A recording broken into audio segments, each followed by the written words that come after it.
आंकड़े सामने आ रहे हैं, जो पूरी की पूरी कह सकते हैं कि जो लोगों से बातचीत करके जो रुझान सामने आ रहे हैं वो ये बताते हैं कि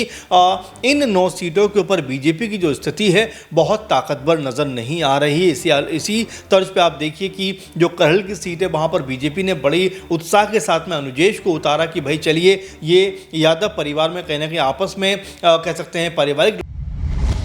उत्तर प्रदेश के उपचुनाव के टलने की आखिरकार वजह क्या है और क्यों उत्तर प्रदेश के उपचुनावों को टाल दिया गया? क्या उत्तर प्रदेश के उपचुनाव टालने के पीछे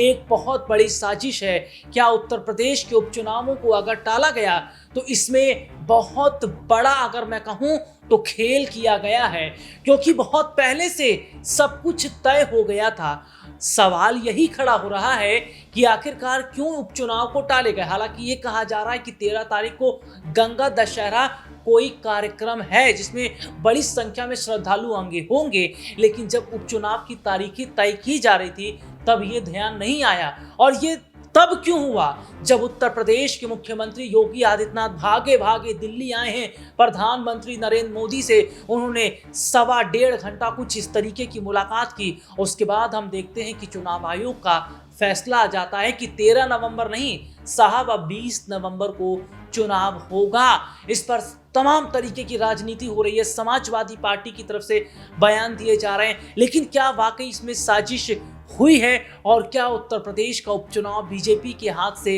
निकल रहा था? इसी मुद्दे पर हमारे साथ बातचीत करने के लिए मौजूद है हमारे खास सहयोगी अमन सर। सर बहुत बहुत स्वागत है इस प्रोग्राम में आपका। सर अभी हाल ही में हमने देखा कि दिवाली का त्योहार मनाया गया अयोध्या में,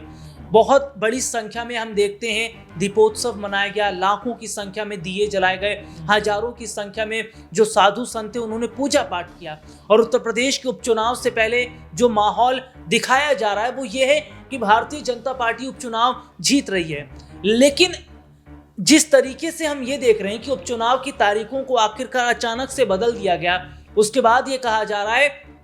कि करहल जैसी सीट ही नहीं, बीजेपी कई सीटों पर चुनाव हार रही थी और इस बात का अंदेशा बीजेपी को लग गया था। और ये बात अखिलेश यादव ने कही कि हार के डर से इतना बड़ा फैसला लिया गया और सब कुछ यहाँ पर मिला हुआ है, सिस्टम पूरा मिलकर काम कर रहा है। देखिए बिल्कुल, और जाहिर सी बात है अगर हम इन 9 सीटों के कह सकते हैं समीक्षा करें, इन 9 सीटों के ऊपर बात करें राहुल, तो आप देखिए कि 9 में से 4 सीटें सपा की थी, जो एक तरीके से उनके जो विधायक थे वो सांसद बने हैं, 3 बीजेपी की थी और इसमें से 2 सीटें बचती हैं तो एक कह सकते हैं निषाद खेमे की थी, एक आरएलडी खेमे की थी। अब यहाँ बीजेपी के सामने सबसे बड़ी चुनौती ये है कि किस तरह से 9 सीटों में से वो अपने हिस्से में 4 से 5 सीटें लाती हुई बने, क्योंकि एक सीट अगर आरएलडी को दी गई है उसको भी जोड़ लिया जाए तो बीजेपी की मंशा है कि तकरीबन 5 से 6 सीटें उनके कब्जे में आनी चाहिए। और फिलहाल अगर देखा जाए जो मोटा तौर पे आंकड़े सामने आ रहे हैं, जो पूरी की पूरी कह सकते हैं कि जो लोगों से बातचीत करके जो रुझान सामने आ रहे हैं वो ये बताते हैं कि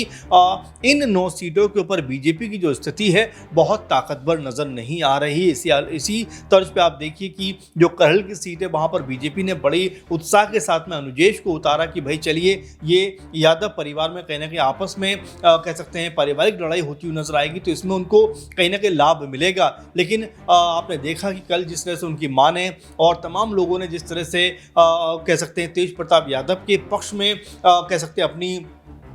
प्रचार प्रसार और अपना समर्थन दिया है, वो ये बताता है कि बीजेपी चुनाव होने से पहले कहीं ना कहीं करहल की सीट पर चुनाव हारती हुई दिखाई पड़ रही है। और सिर्फ करहल की बात नहीं करेंगे, हम 9 सीटों में चाहे कुनरकी की बात करें या हम सीसामऊ की बात करें, हम गाजियाबाद सीट की बात करें या हम जो फूलपुर सीट की बात करें, लगभग सीटों के ऊपर ये पहली नज़र में लग रहा है कि बीजेपी जिस तरह से फाइट में होनी चाहिए वैसी फाइट में नज़र नहीं आ रही। रीज़न इसके बहुत सारे हैं, क्योंकि बीजेपी उत्तर प्रदेश में अगर ताकतवर है तो वो अपने साथी दलों के सहारे ताकतवर है। और आप देखिए जिस तरह से राजा भैया उनसे अलग होकर एक तरीके से स्पष्ट कर देते हैं 2024 में कि जिसको भी समर्थन करने का मन है हमारी पार्टी से वो समर्थन करे, उसके बाद जब नतीजे सामने आते हैं तो बीजेपी की हालत खराब हो जाती है। 44 सीटें इंडिया गठबंधन के खेमे में आ जाती हैं। ये बताता है कि बीजेपी का जो प्रभाव अब तक था राहुल, वो अब लगभग खत्म होने की कगार पे है। ऐसे में ये उपचुनाव आते हैं इन उपचुनावों में क्या बीजेपी एक बार फिर से अपने आप को बुलंद कर पाएगी, मजबूत कर पाएगी? क्या 9 में से 5-6 सीटें जीत पाएगी? इसको लेकर लगातार सवाल उठ रहे थे। लगातार बीजेपी के नेता भी कह सकते हो कोई बहुत कॉन्फिडेंस होकर इसके ऊपर बात नहीं कर पा रहे थे। और अब जो आपने मूल सवाल किया है कि आखिर चुनावों को हटाने की वजह क्या है? राहुल, देखिए, सीएम योगी जी भागे भागे दिल्ली पहुंचते हैं, मीटिंग होती है और काफ़ी घंटों की मीटिंग चलती है। उसके बाद योगी जी वापस आते हैं और फिर पता चलता है एक दिन के बाद कि अब चुनाव जो है 13 को ना होकर 20 एक तरीके से नवंबर को होने वाले हैं। देखिए, आप आंखें बंद करके खतरे को टाल नहीं सकते। भले कुछ देर के लिए आप सोचें कि जो प्रॉब्लम है वो टल जाएगी, हट जाएगी, लेकिन घूम फिर के आपको उसका सामना करना पड़ेगा। 4-5 दिन रोक कर आप चुनाव को एक तरीके से ऐसा नहीं है कि बीजेपी की तरफ मोड़ लेंगे। और जिस मकसद के साथ में चुनाव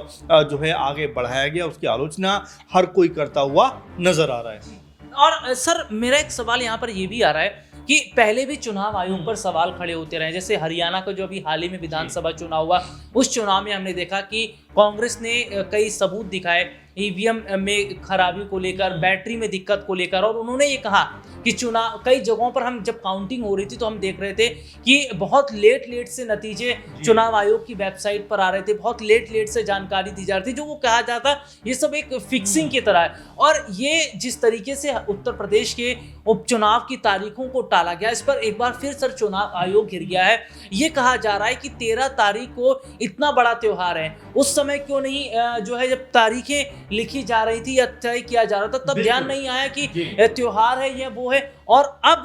जो है अचानक से याद आ गया कि आपको त्योहार है या इस तरीके से इतनी भीड़ होगी तो चुनाव करवाना ठीक नहीं रहेगा। देखिए, बिल्कुल अखिलेश यादव ने तो यहाँ तक कहा है राहुल की बहुत सारे लोग छठ मनाने के लिए, दीपावली मनाने के लिए अपने घर पहुंचे हुए थे, इसी दौरान ये चुनाव था। और ये तक आरोप लगा रहे हैं कि बीजेपी को डर था कि सब लोग उनके खिलाफ वोट करेंगे, इसीलिए उन्होंने चुनाव को आगे बढ़वा दिया है। वो ये कहते हुए नजर आ रहे हैं कि देखिए, खतरा आप भले ही थोड़े बहुत दिन के लिए टाल दें लेकिन उससे आप बच नहीं सकते, क्योंकि राज्य के लोगों ने मन बना लिया है कि बीजेपी को अब उत्तर प्रदेश से साफ करना है और यहाँ पर समाजवादी पार्टी की जो सरकार 2027 में है वो बननी तय है। अब आप देखिए लगातार जिस तरह का माहौल बन रहा है, क्योंकि पहले हमने देखा मिल्कीपुर चुनाव को टाला गया, अब यहाँ पर उपचुनाव 9 सीटों के ऊपर जो है उनको टाल दिया गया। तो बारंबार इस तरह से टाल मटोल वाला जो रवैया नजर आता है, इसको लेकर भी कई तरह के सवाल खड़े हो जाते हैं। जैसे आप खुद भी कह रहे हैं कि जब पहले इसको लेकर जब बातचीत होती है, पहले जब इसको लेकर कमेटी जो है पूरी चीज़ों के ऊपर छानबीन करती है, चुनाव आयोग इसको लेकर कहीं ना कहीं तमाम बिंदुओं पर चर्चा करता है, उस समय आखिर क्यों उनको ध्यान नहीं आता है कि